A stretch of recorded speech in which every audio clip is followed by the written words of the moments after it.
नमस्कार दोस्तों, आज हम पहले की तरह क्वेश्चन आंसर सेशन कर रहे हैं। हमारे साथ सोनिया हमारे साथ मौजूद है। नमस्कार सबको। शुक्रिया सर।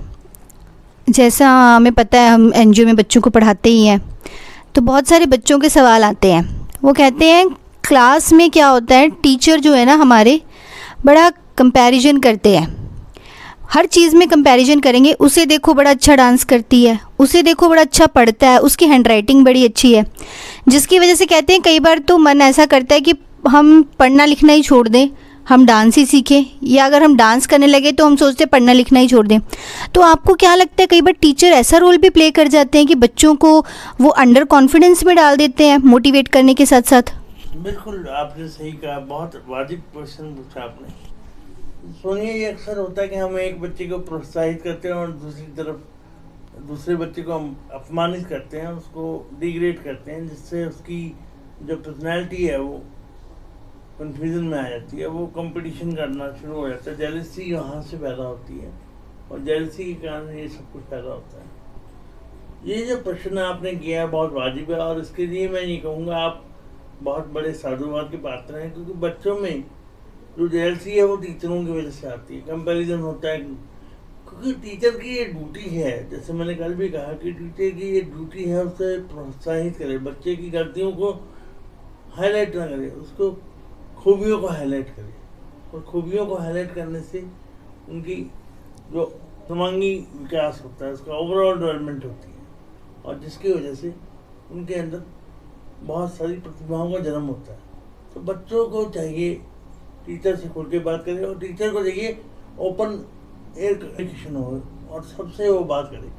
बच्चों की गलतियां तो उनको समझाए कि हाँ पर ऐसा नहीं, ऐसा होना चाहिए, और ये बताना चाहिए कि हर बच्चा विलक्षण है, हर बच्चे में विलक्षण गुण है, और उसकी काबिलियत पर ध्यान दे। अगर बच्चा डांस अच्छा करता है और एकेडमिक्स में नहीं अच्छा, तो कोई बात नहीं, वो डांस टीचर बन सकता है, क्योंकि अब कैरियर ऑप्शन बहुत सारे आ गए, रचनात्मक कैरियर ऑप्शन भी आ गए हैं जिसमें बहुत सारी कमाई है। तो इसलिए टीचर का रोल बहुत ज़रूरी हो जाता है कि टीचर को एक ऐसा रोल प्ले करना चाहिए जो आइडियल हो, जो बच्चों के साथ कम्युनिकेट कर सके और उनकी सारी दिक्कतों को दूर कर सके। ये मुझे लगता है। बड़ा ही सटीक सा जवाब दिया आपने सर। मैं भी इस बात से तो सहमत करती हूँ, टीचर्स को पहले उनका फ्रेंड बनना चाहिए। अगला सवाल एक और अब हमारे स्टूडेंट ने पूछा है। उनका कहना है कि टीचर्स आते हैं, क्लास में आते हैं, कई बार होता है कोई टॉपिक हमें समझ नहीं आता है, हम बहुत बार उस टॉपिक को दोबारा पूछते हैं, तो मैडम ने एक बार समझा दिया, सर ने 2 बार समझा दिया, चलो अगर हमें तीसरी दफ़ा भी समझने लगा तो पूछने जाओ तो फटकार कर बिठा देते हैं। तो आप क्या कहना चाहोगे, टीचर्स का ये फटकारना सही है? नहीं, बहुत गलत है। मुझे अपने कॉलेज टाइम में एक बात याद आती है, मैं अपनी कॉलेज टाइम की बात करता हूँ। तो हमारे डीके जोशी सर होते थे, प्रोफेसर ऑफ ज्योग्राफी, और मैं इतना बेशर्म था पढ़ने के टाइम पे कि जब भी उनके क्लास फ्री होता था, मैं कहा सर आपका क्लास फ्री है, क्योंकि ज्योग्राफी मुझे समझ नहीं आती थी। तो ज्योग्राफी जब मुझे समझ नहीं आती तो मेरे लिए बहुत चैलेंजिंग था कि एक 100% डिसेबल बच्चा ज्योग्राफी पढ़ रहा है। तो मुझे जब वो वर्ल्ड ज्योग्राफी कराते थे, तो वर्ल्ड ज्योग्राफी में मुझे समझ नहीं आता कि कैसे मैप बनेगा, कैसे। तो मैं जब उनके फ्री होता था तो मैं समझने चला जाता था, मैं उनके घर तक भी गया हूँ। पढ़ने के लिए इतना बेशरम बन जाओ कि 10 बार भी समझना पड़े तो आप समझ सकते हैं। आजकल तो आपको पास इंटरनेट की सुविधा है, एक क्लिक पे आपके दुनिया बैठी हुई है, और टीचर की ड्यूटी है, टीचर के लिए पे लेते हैं। और मुझे नहीं लगता कि अगर उनको 100 बार भी समझाने को कहा जाए, उनको समझाने से गुरेज करना चाहिए। ये ऐसा मेरा पर्सनल मानना है। अगर मेरे उस समय सर ने मना किया होता तो मैं आज इतनी प्रगति नहीं कर रहा होता, आज मेरे अंदर इतना कॉन्फिडेंस ना होता, क्योंकि मैं अपनी लाइफ से जुड़े हुए एग्जाम्पल सुना रहा हूँ। अगर हम शाई फील करेंगे तो हम रह जाएंगे। अगर हम टीचर ने डांट दिया तो उससे बड़ा ऑप्शन हमारे पास इंटरनेट है। आज की डेट में हम इंटरनेट पे जाके एनसीईआरटी की बुक देख के, कोई भी बुक देख के, कोई भी कम्युनिकेबल मीन्स जान के उसमें भी हम सर्च कर सकते हैं, और ये बेटर ऑप्शन है मुझे लगता है। ये तो आपने बड़ा ही अच्छा उदाहरण दिया कि हम कहीं भी इंटरनेट का भी यूज़ कर सकते हैं, या अगर नहीं समझ आता तो हमें बेशर्म बनकर पढ़ाई करनी चाहिए। देखो, पेरेंट्स ने पैसे दिए हैं और हमें पेरेंट्स के पैसे का फुल वसूल करना चाहिए।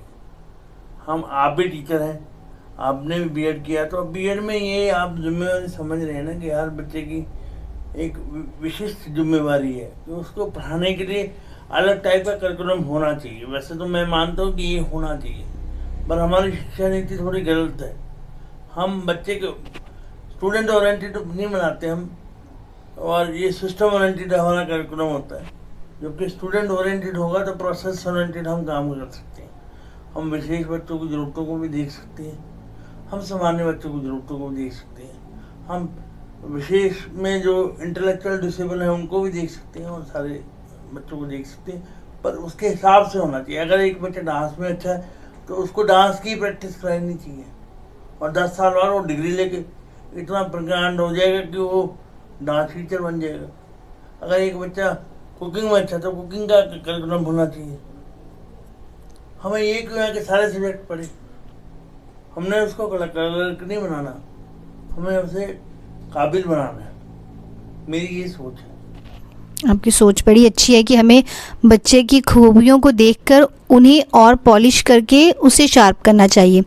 आज का आखिरी सवाल ये है, ये मेरा पर्सनल सवाल भी है और कई बच्चों का भी सवाल है।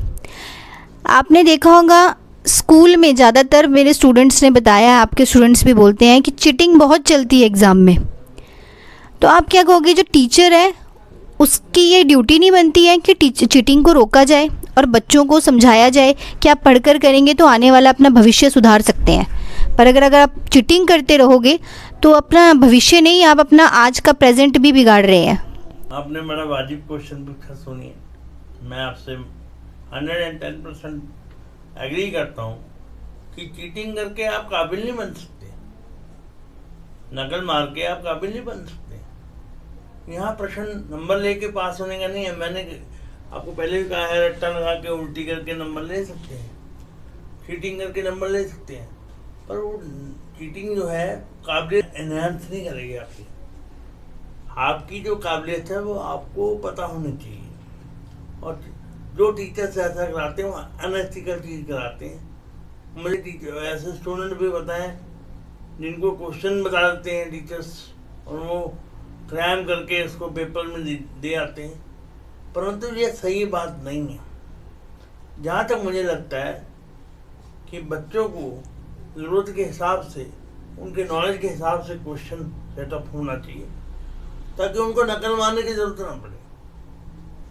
हर एक बच्चे की योग्यता के अनुसार पेपर सेट होना चाहिए, और उसकी असेसमेंट सिर्फ और योग्य टीचर करेगा, ये नहीं कि क्लास टीचर करेगा, योग्य टीचर करेगा। उसकी असेसमेंट ऐसी होनी चाहिए कि हाँ भाई, बच्चे की ओवरऑल पूरे साल की प्रोग्रेस देख के उसके नंबर लगाए जाए। ये नहीं कि एक फील्ड में नंबर है, एकेडमिक्स में मान लो अच्छा नहीं, तो ओवरऑल डेवलपमेंट के देखे जाएँ कि हाँ वो गेम्स में कैसा है, वो म्यूज़िक में कैसा है। अगर डांस में अच्छा है तो डांस के नंबर लगाए जाए, म्यूज़िक के अच्छा है तो म्यूज़िक में अच्छे लगाए जाए। हम अगर ऐसी रेस को बढ़ावा देंगे तो हमारा फ्यूचर कहीं नहीं जाएगा। पंजाब के बच्चे आजकल आप देख रहे हैं 90-95% नंबर ले रहे हैं, मगर नॉलेज वाइज वो 0 है, क्योंकि टीचर्स ने उन्हें कहा है कि नंबर लेने हैं बस। उनका एकेडमिक रिकॉर्ड अच्छा होता है टीचर्स का, और ये दुख की बात है, बच्चों को नॉलेज का स्तर जो गिरता जा रहा है। और ये बड़ी रसातल में बात जा रही है कि हमारे बच्चे कल का कर्णधार है, कल का भविष्य है। और कल के बच्चे को हम चीटिंग करना सिखाएंगे तो फिर भविष्य कैसे बदलेगा। और ये जिम्मेवारी हमारी है कि हम आने वाले समाज को क्या दे के जाएंगे। तो ये प्रश्न आप पर भी उठेंगे, हम पर भी उठेंगे, हमने क्या किया। तो हम ये चाहते हैं कि हर टीचर को इस पॉडकास्ट के माध्यम से भी यही कहना चाहता हूँ, जो भी टीचर ये सुन रहे हैं उनसे ये इल्तिजा है कि ऐसी रॉन्ग प्रैक्टिसेस को वो हवा न दें, और इस तरह की, हाँ, बच्चे को मोटिवेट करें, एग्ज़ाम का डर निकालें, और एग्ज़ाम को ऐसा ना बनाएं कि हुआ है। एग्ज़ाम एक फन एक्टिविटी होना चाहिए। जब तक एग्ज़ाम का डर है, हुआ है, तब तक एग्ज़ाम काबिल बंदा नहीं कर सकता, हर बंदा क्रैक नहीं कर सकता। हमारे सिस्टम में एग्ज़ाम को डर बना के दिया जाता है कि हाँ एग्ज़ाम आ गया, डर हो गया, टेस्ट आ गया, बच्चे छुट्टी कर लेते हैं जब होते हैं। तो इसलिए मैं कह रहा हूँ कि हमें इन रॉन्ग प्रैक्टिस को रोकना चाहिए। आज की वीडियो में इतना ही। धन्यवाद सोनिया, आपने बड़ा साथ दिया हमारा, और ये बच्चों की क्वेरीज जो आप हर हफ्ते लेके आते हैं, मुझे बड़ा इंजॉयबल सेशन लगता है। इसमें मेरे ऊपर कोई दबाव नहीं आता। बहुत अच्छा लगता है। थैंक यू, आप मेरा सपोर्ट कर रहे हैं। हमारी NGO ये बच्चों की जो मार्गदर्शन आपके द्वारा हो रहा है वो बहुत अच्छा है। धन्यवाद इसके लिए। शुक्रिया सर, मुझे यहाँ बुलाने के लिए और इतने सारे सवालों के जवाब देने के लिए। Thank you.